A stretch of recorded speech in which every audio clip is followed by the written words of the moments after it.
የፌስቡክ ጸሎት የሚባል አለ አይደል? ሰው ከቤቱ የማይጸልየው ፌስቡክ ላይ ይጸልያል።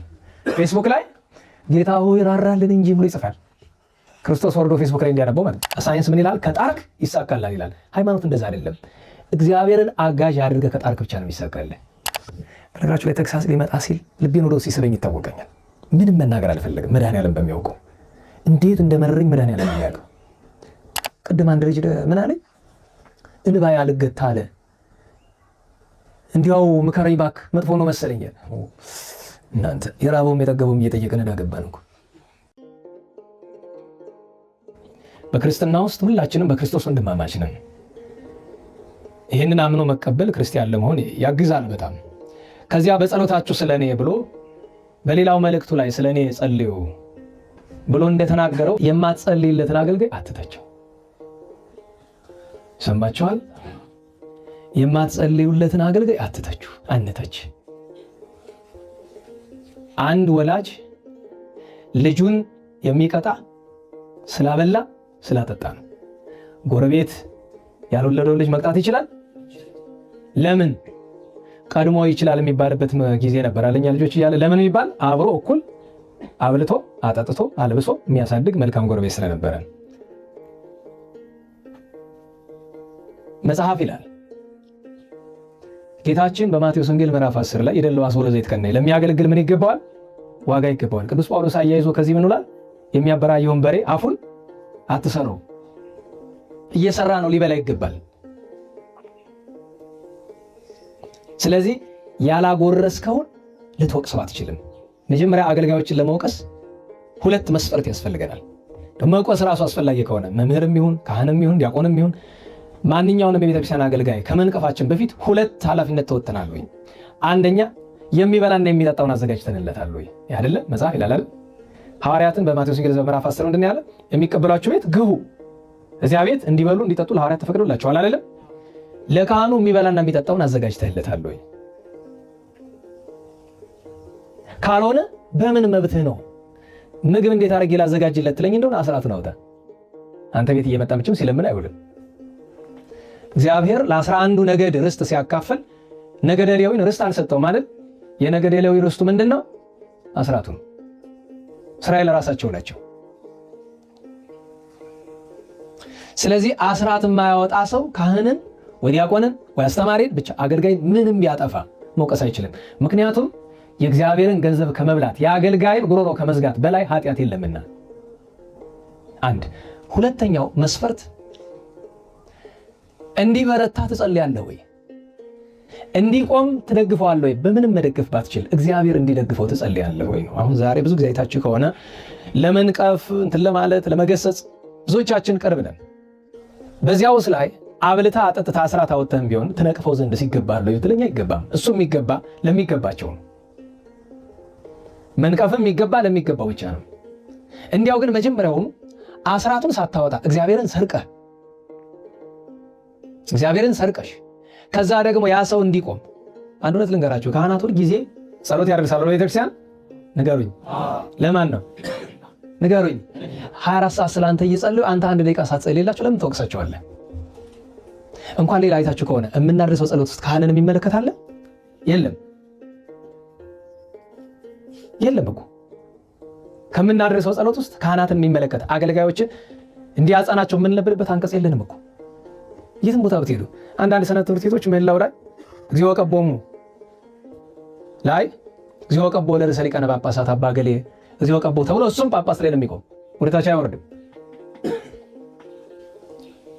ካህናቱ ግን ሌላውን ተውትና ሲብ ጸጋሽ ከተባለ በኋላ ጸሎታ ለማርያም ስለታ ያድነን እማትወልዳ አንድ ሁለተኛው ለማን ነው? ለሕዝበ ክርስቲያን ሲሉ እኔ ይቀበንን የምለው አይተሽ ከሆነ ካህናት ግን ይቀበሙ ነው የሚሉ ራሳቸውን አስወጥተው ለሕዝቡ። ቅዱስ ጳውሎስ በጸሎታችሁ ስለኔ ትተኩ ዘንድ በኢየሱስ ክርስቶስና በመንፈስ ቅዱስ ፍቅር ማልዳችኋለሁ ይላል። ስለዚህ ለመምህራን፣ ለካህናት፣ ለአገልጋዮች መለመን መጸለይ በጣም ይገባል ያለ ማቋረጥ። አንድ ሰው ተኝቶ ጸልዩልኝ ማለት አይችልም። ደጋግመን እናገራለን አይደል? ደህና ዋላችሁ። ስለኔ ከማን ጋር አለ? ስለኔ እንኳን ስትጸልዩ አለ ከኔ ጋር እኔም እጸልያለሁ። እኔ እየተጋው ነውና እናንተም ትጉልኝ። ገብታችኋል? ተኝተህ ብዙ ሰው እኔ በየመንገዱ በጸሎት አሰብ የሚል ጆሮ አይሰማውም። እኔ ጸሎት አድርሼ እንደማልጠቅመው አውቀዋለሁ። እንኳን እሱን ራሴን መርባት አልተቻለኝም፣ ለራሴ እንኳን መቆም አልተቻለኝም። ግን በፍትህ ደረጃ አንድ ሰው ራሱ እየጸለየ እየተጋ እንደሆነ ካላየሁኝ በጸሎት አስበኝ ስላለ አላወሳም። ምክንያቱም ቀልደኛ ነው፣ አይ ሰው ድሎተኛ ነው። አንዳንድ ሰው ተፈተንኩ እያለ ይተኛል። መከራ በዛብኝ እያለ። እንዴት መከራ የበዛበት ሰው ይተኛል? አንተ ሳትጸልይ ጸልዩልኝ አትበል፣ ጸያፍ ነው። ስለዚህ ቅዱስ ጳውሎስ ምን አለ? በጸሎታችሁ ስለኔ ወደ እግዚአብሔር ከኔ ጋር ትጉ። ከኔ ጋር እኔም እየጸለይኩ ነው፣ እናንተ ብቻ አይደላችሁም ስለኔ የምትጸልዩ ይላል ቅዱስ ጳውሎስ። ስለነሱም ይጸልያል፣ ስለራሱም ይጸልያል። ስለዚህ አንድ ሰው ጸልዩልኝ ከማለቱ በፊት ይህንን ማድረግ እንዳለበት ያጠይቃል። ቀጥሎ በጸሎታችሁ እንዲረዱት የፈለገበትን ምክንያት ልብ ብለው ቅዱስ ጳውሎስ ጸልዩልኝ ሲል እሱ ያለበትን ማዕረግ ተመልከቱት። ሰባተኛ ሰማይ የሚሄድ መላእክት በቅድስናው የሚያደንቁት የዓለም ብርሃን የተባለ ቅዱስ ሰው ነው። ጸልዩልኝ ይኸውም በኢየሩሳሌም ያሉ ቅዱሳንን በአገልግሎቴ ደስ አሰኛቸው ዘንድ ነው ይላል። ገብታችኋል? ቅዱሳንን ደስ አሰኝ ዘንድ ጸልዩልኝ። አስቡት። ለመሬት ተነስተ ብድግ ለመድረክ ላይ ወጥተ መለፍለፍ እኮ አይደለም። በተመዝሙር መዘመር ወይም ላ አይደለም። ያስፈልጋል። ቅዱሳንን ለማስደሰት ጥረት ያስፈልጋል። የሌሎች ልመና እገዛ ያስፈልጋል። ይኸውላችሁ የሰው ልጅ እኛ እንደ ሳይንስ በጥረቱ ብቻ አሁን ሳይንስ ምን ይላል? ከጣርክ ይሳካላል ይላል። ሃይማኖት እንደዛ አይደለም። እግዚአብሔርን አጋዥ አድርገህ ከጣርክ ብቻ ነው የሚሳካልህ። ገብታችኋል? የዓለም ስኬትማ አጋንንት ስለሚሰጥህ እሱ ችግር የለውም። የእግዚአብሔር አጋዥነት ወትሮውኑ ላያስፈልገው ይችላል። ስለዚህ በአገልግሎቴ ቅዱሳንን በኢየሩሳሌም ያሉ ቅዱሳን ደስ አሰኛቸው ዘንድ አለ። መጨረሻ ይመርቃቸዋል። የሰላም አምላክ ከእናንተ ጋር ይሁን ይላቸዋል። ገና መሰናበቻው ላይ ሳይደርስ እኮ ነው። ለምን ራሱ ቅዱስ ጳውሎስ ብሎ ይለ ዳሮ የትርጉሙ መርቁ እንጂ አትርገሙ። የሰው ልጅ ክፋትን ከመናገር እርግማንን ከማውጣት የዘገየ መሆን አለበት። ወይም እንደሌላ አነጋገር እንደ ቅዱስ ያዕቆብ አነጋገር ሰው ሁሉ ለመናገር የዘገየ ለማዳመጥ የፈጠነ ሊሆን ይገባዋል ላለው ነው። አሁንም በድጋሚ የሰላም አምላክ ከሁላችን ጋር ይሁን። እግዚአብሔርን ማገልገል የምንችለው ትእዛዛቱን በመፈጸም ሰዎች ተርበው 49 ጊዜ ጸሎት ብታደርስ ምን ያደርግልሃል? ጸሎቱ አይነቀፍም። የተራብ አንተ ጠግበህ ሰው ተርቦ እያደረ እንዴት ይሆናል? ደጋግም የምናገረው ነገር አለ። እህቶችን ብትሆኑ ወንድሞች፣ እቤታችን የሰበሰብነውን የልብስ ብዛት እስኪ ያስቡት። እቤታችን ተርፎ የሚደፋውን ምግብ አስቡት እስኪ። ዛሬ አንዲት የተቸገረች ሰው ከጉባኤያችን በየወሩ ከሚወስዱት አንዷ መጣች። ትልቅ ሰው ናት፣ የልጆች እናት ናት። በወር አንዴ ነው የምትወስድ። ባለፈው በ3 ሳምንት መጣች። ታይ ጥሩ አይደለም ብዬ ተቆጥቼ፣ ድጋሚ አሁንም በ3 ሳምንት መጣች። ተቆጥቼ ሰደድኳት። ለምን እንደሆነ ታውቃላችሁ? ማኔጅ ማድረግ ስላለብኝ ነው እንጂ እቺ ሰው ደልቷት አይደለም የመጣችው። ርቧት ነው አውቃለሁ፣ ቸግሯት ነው። ነገር ግን ለሷ በየ3 ሳምንቱ ከሰጠው ለሌላው መስጠት አለብኝ። ምክንያቱም እየራበውም ተሰቆ የማይመጣ ማት ሰው አለ። ለሁሉ እኔ ፍትሃዊ ስለመሆን ነው የተቆጣኋት። ግን ተቆጥቶ ዝም ብሎ መስደድ አይገባም። የምትፈልገው ሰጥቶ ነው መስደድ። በየጎረቤታችሁ ስንት የራበው ሰው አለ። ሰው የተራቡትን ካላበላ እንዴት ነው እግዚአብሔርን አገለግላለሁ ብሎ የሚናገር? የተጠሙትን ካላጠጣን፣ የታረዙትን ካላለበስን። ቅዱስ ጳውሎስ አገልግሎት የሚለው በኢየሩሳሌም ሄዶ በሰማይ ያሉ ቅዱሳን የሚወዱትን ስራ ለመስራት፣ በሰማይ ያሉት በምድር ያሉት ሲጠግቡ ነው የሚጠግቡ። ገብቷቸዋል? እንደ ፈጣሪያቸው ናቸው ቅዱሳን። ስለዚህ አገልግሎት ብሎ የተናገረው የተራቡትን ማብላቱ ነው፣ የተጠሙትን ማጠጣቱ ነው። አንድ ክርስቲያን በቀን ስራዬ ብሎ አንድ ጊዜ አንድ ድሃ ቢያበላ አሁን ባለው የገበያ ዋጋ እኛ እንኳ በምናዘጋጅበት ዋጋ 35 ብር ነው አይደል? አንድ ምግብ የጾም ምግብ 35 ብር ነው።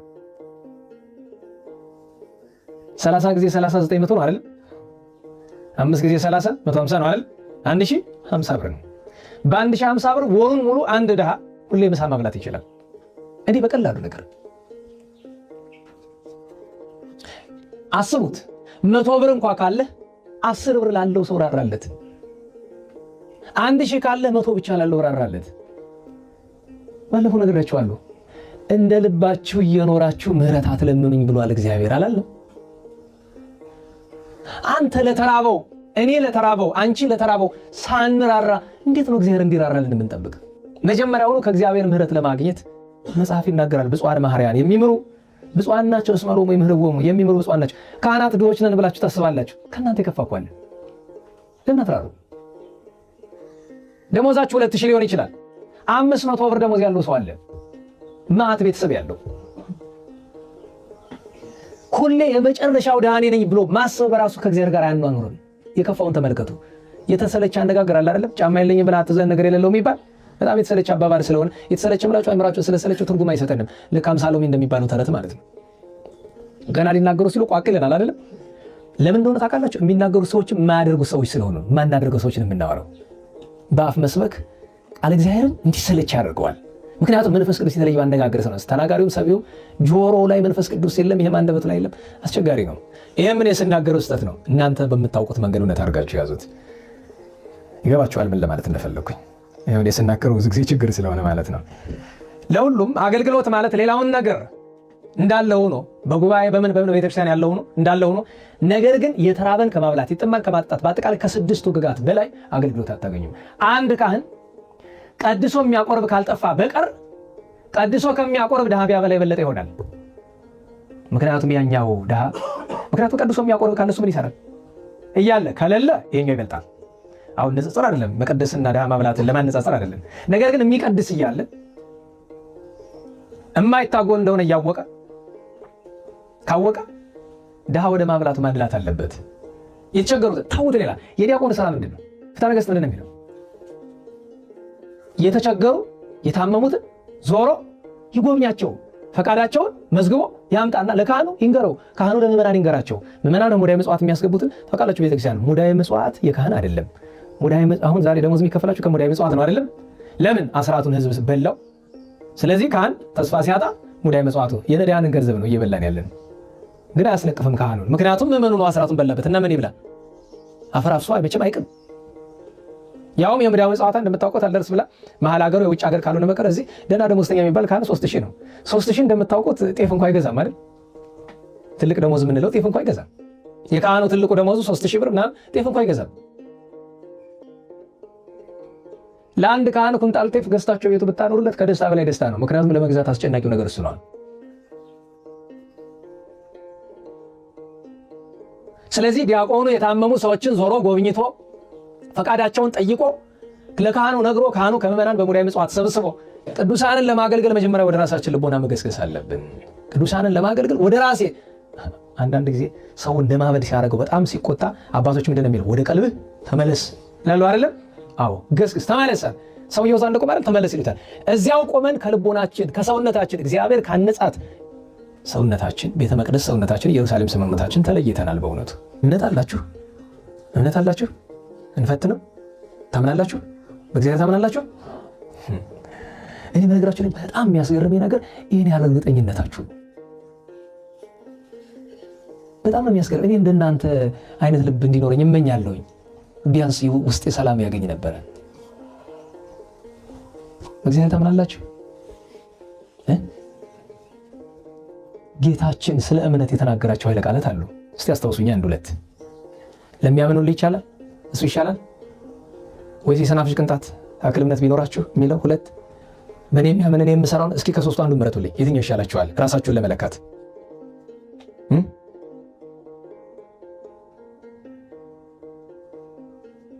ምረጡ። የትኛው ይሻላል? ለምን መሰላችሁ? እናንተ ብቻ አይደላችሁ። የዚህ ዘመን በነገራችሁ ላይ ተግሳጽ ሊመጣ ሲል ልቤን ወደ ውስጥ ሲስበኝ ይታወቀኛል። ምንም መናገር አልፈለግም። መድኃኔዓለም በሚያውቀው እንዴት እንደመረረኝ መድኃኔዓለም ያውቀው። ለምን እንደሆነ ታውቃላችሁ? እንዳልናገር የሚስበኝ ነገር አለ። አውቃለሁ በጣም ብዙ ችግር ስላለ። እንዳልተው ደግሞ ይጨንቀኛል። ምን ላደርግ ነው እዚህ መድረክ የቆምኩት? እንዳልኳችሁ እስካሁን ድረስ ያስተማርኳችሁን ትምህርት እስከሚጀምር ድረስ አላሰብኩትም። እኔ መጣሁት ሌላ ነገር ለመናገር ነው። ምክንያቱም ፈልጌ የማደርገው ነገር ስላልሆነ። ጸሎተ ማርያም ደግሞ ስራ መስራት ምን እንደሆነ እስክታውቁ ድረስ መድኃኔዓለም በሚያውቀው እና ለዛ ነው ውስጤን እየሳበኝ የምቸገረው። ምን ስሜት እንደሚያመጣ መድኃኔዓለም ነው የሚያውቀው፣ ቸሩ መድኃኔዓለም። እና እስቲ ልናገረው። ሁላችንም ታውቃላችሁ ጠላት ባለማመን ቆሻሻ ውስጥ ጣለንና ከዛ ደግሞ ባለማመን ቆሻሻ ውስጥ እንዳለን እንዳናውቅ አድርጎ ራሳችን እንደ አማኝ እንድናስብ አድርጎናል። እኛ ብቻ አይደለን፣ ከላይ ጀምሮ ታውቁታላችሁ። ላይ ማን እንደምን አስቡት እስኪ ሆነና እስኪ ከሶስቱ ባንዱ ራሳችሁ ለክታችሁ አሳዩ። ተራራ መንቀል ትችላላችሁ? አረ ተራራ መንቀሉን ተውት። በትክክል ኃጢአታችሁ ታለቅሳላችሁ? የአንድ ክርስትና በጣም ዝቅተኛዋ በእናንተ ቋንቋ ሪኳየርመንት ለኃጢአት ማልቀስ አይደለም? ታለቅሳላችሁ ለኃጢአታችሁ? ቅድም አንድ ልጅ ምን አለኝ? እንባዬ አልገታ አለ። እንዲያው ምከረኝ እባክህ መጥፎ ነው መሰለኝ። እናንተ የራበውም የጠገበውም እየጠየቀን እንዳገባን እኮ በእርግጥ ጨንቆት ነው። በቃ ሁሉ ጊዜ ማልቀስ ነው። አለቀ። ምን ነገር ሰማው ማልቀስ ነው። አሁን ያንተ ለኛ መሰጠንና እንዲያው እና ማመን ቀላል ነገር አይደለም። አያችሁ፣ እናምናለን ብላችሁ ስለምታስቡ ለማመን ራሱ ጥረት እንድትገቱ ያደርጋል። የእምነት ልምምድ እንዳናደርግ እግዚአብሔርን ማመን እንዲሰጥ መጽሐፍ ይላል። ሳትሰራ እንዴት ብለህ ትሳተፋለህ? በቃ ሀብታም ሰው ሄሊኮፕተር አለው ከአዲስ አበባ የሚነሳ ከጆሃንስበርግ ወላ ከየት የሚነሳ ሄዶ ሄሊኮፕተሩን እዛ ጋር አሳርፎ አንዲት ውዳሴ ማርያም ደግሞ ትሄዳል። ዳነ በቃ ይሄ ነው ክርስትና። በቅዱሳን ቃል ኪዳን ላይ አንቀልድ። ኢየሩሳሌም መሄድ አያጸድቅም። ኢየሩሳሌም የሚሄዱ ሰዎች የሚሆኑትን መሆን ነው የሚያጸድቀው። ለዛ ነው ትቼዋለሁ። ቅንጦት ነው። አንደኛ ነገር 200 ሺህ ብር ያበደ ሰው 200 ሺህ ብር አውጥቶ እዛ የሚሄደው። አንድ ነገር አስባችሁታል? ምክንያቱም አንዳንድ እየቆያችሁ ስታስቡት በፊት ይመስል ነበር። የተረፋችሁ ሰዎች ግን አስቡት። እዚህ አብያተ ክርስቲያናት ለጧፍና ለዕጣን አጥተው ያለቅሳሉ። እዚህ ዳሚ ጎርሰው አጥቶ አንተ ስንት ብር ጉብኝት ክርስቶስ ኢየሩሳሌምን ሳምልኝ አላለህም ብሏል? አላለም ጨርሶ። ያለ ምንድን ነው? ተርቤያለሁ ነው የሚል። ዛሬም መድኃኒታችን ምንድን ነው የሚለን? ተርቤያለሁ፣ ተጠምቻለሁ፣ ታርዣለሁ፣ ታስሬያለሁ፣ ታምሜያለሁ፣ እንግዳ ሆኛለሁ። ዛሬም መድኃኒታችን በድሆች ላይ አድሮ የሚጮኸው ጩኸት ይሄ ነው። ይህን ስላችሁ ግን ገዳም አትሳለሙ እያልኩ አይደለም። የሚቀድመው ይቅደም ነው። ኢየሩሳሌም አትሄዱ አይደለም። እኔ በግልጽ መነግራችሁ እድሉን ባገኝ የተውኩበት ምክንያት ምንድነው? መጀመሪያውኑ ምክንያቱ አንደኛ ገንዘብ የለኝም። ጀመሌት ይመጣል በሰው ትከሻል፣ በሰው ገንዘብ ነው። ወትሮውንም ሰዎች እንውሰድ ብለው ስለነበረ ነው። አንድ ሁለተኛ ነገር ባለፈው ነግሬያችኋለሁ ያለው ችግር የኔውን ጉዳይ ልተውና አሁን አስፈላጊ ነገር አለም። በምን ትዝ ብሎኝ ነው ይሄን ጥቅስ የጻፍኩት? እኔ ለዛ ለማር አይደለም። ግን አንድ የዋሃን ያንድን አይተው የፌስቡክ ጸሎት የሚባል አለ አይደል? ሰው አቤቱ የማይጸልየው ፌስቡክ ላይ ይጸልያል። ፌስቡክ ላይ ጌታ ሆይ ራራልን እንጂ ብሎ ይጽፋል። ክርስቶስ ወርዶ ፌስቡክ ላይ እንዲያነበው ማለት አይታችሁ ከሆነ ማለት ጸሎት ከሆነ ፌስቡክ ላይ ጌታ ሆይ ራራልን እንጂ ጨከንክብን ከሆነ ለማን ነው የሚጻፈው? ከፌስቡክ አባላት ውስጥ መካከል ጌታ አለ ነው? እኔ ግራ እየገባኝ እኮ ነው። በእርግጥ አንዳንዴ ስሜትን ለመግለጥ የሚደረግ እንደሚሆን እረዳለሁ። አልፎ አልፎ ማናችን ልናደርገው የምንችለው ነገር ነው። እና እዛ ላይ አንዷ የዋህ የጻፈችውን አይቸኮ ነው እንደው ባሪያሽን ገብረ መድኅን እባክሽ ኢየሩሳሌም ውሰጂው ስታነበው የልጅ ስሜቱ አለቀቀው። ምናምን አይትቸዋለሁ። ይህን ትምህርት ከሰማሽም ትቸዋለሁ፣ አትዘኝ። እዚህ በኋላ ሀገር በሳት የተለበለበች ቅንጦት ነው። ኢየሩሳሌም መሄድ ግን ከተቻለ ጥሩ ነው። ለምን ቢሉ ኢየሩሳሌም ሄዶ አጎብኝቻለሁ ብለህ ፎቶ ተነስተህ ለመምጣት አይደለም። ምክንያቱም አንድ ወንድም አለኝ ኢየሩሳሌም ብሄድ ይለኛል እና አልኩት ሌላ ነገር አይደለም። በቃ ጌቴሴማኒ ላይ ቆሞ በእመቤታችን በረፍቷ ተማጽኖ እንደው ሲሆን ወርዳ እንድትባርክ እንደው ቢቀር እዚያ በቃ የእመቤታችን ረፍቷ የነበረውን ነገር እንደው በደንብ ለማሰብ ይረዳኝ እንደሆነ ጎልጎታ ላይ ሲሆን፣ ቀራንዮ ላይ ሲሆን፣ ያን ደብረ ታቦር ላይ ደብረ ዘይት ላይ ሲሆን፣ ስለዚህ ወደ ኢየሩሳሌም እሄዳለሁ ማለት በሌላ አነጋገር ማለት ነው የእመቤታችን ጽንሰቷን፣ ልደቷን፣ እድገቷን፣ ስደቷን፣ አምላክ መውለዷን የጌታንም ያንን አስባለሁ ነው። ክርስቲያን ማለት ናዝሬት ላይ ሆኖ ለጉብኝት ናዝሬት ሲሄድ ምንድነው የሚታሰበው? ፈጣሪ ለኔ ሲል ሰው የሆነባት ስፍራ ናት እኮ። ቤተልሔም ሲሄድ ፈጣሪ ለኔ ሲል በግርግም የተኛባት ስፍራ ናት እኮ እያለ ተዘክሮት እግዚአብሔር። ቀራንዮ ላይ ሲሄድ ሕማሙን፣ ጎልጎታ ላይ ሲጠጋ መቀበሩን፣ ደብረ ዘይት ላይ ዳግም ምጽአቱን እንዴ የበለጠ ለማሰብ ይረዳናል። ወደ ኢየሩሳሌም ሄዳለሁ በሌላ አነጋገር ቦታው ለቴላት እንችላለን። እኛ እየተረጎምን ያለ ነው ምንድነው? ኢየሩሳሌም ውስጥ ምን አለ? የእመቤታችን ጣዕመ ዜናዋ የጌታ ጽንሰቱ፣ ልደቱ፣ ስደቱ፣ ጥምቀቱ፣ ስብከቱ፣ ሕማሙ፣ ሞቱ፣ ትንሣኤው፣ እርገቱ አለ። ወደ እግዚአብሔር አምላካችን የቅዱሳንን በረከት ያሳድርብን። ሁላችንም ኢየሩሳሌምን ሰማያዊቷን ምድራዊቷን እንደፈቃዱ ሰማያዊቷ ኢየሩሳሌምን ማርና ወተት የምታፈሰውን እንድንጎበኝ ከዚያ እንድንደርስ ፈቃዱ ይሆንልን። ከቅድስት ቴዎብስታ በረከት ረድኤት ያሳትፈን። ስብሐት ለእግዚአብሔር ልዑል ወለወላዲቱ ድንግል ወለመስቀሉ ክቡር ዕፀ ሣህል አሜን።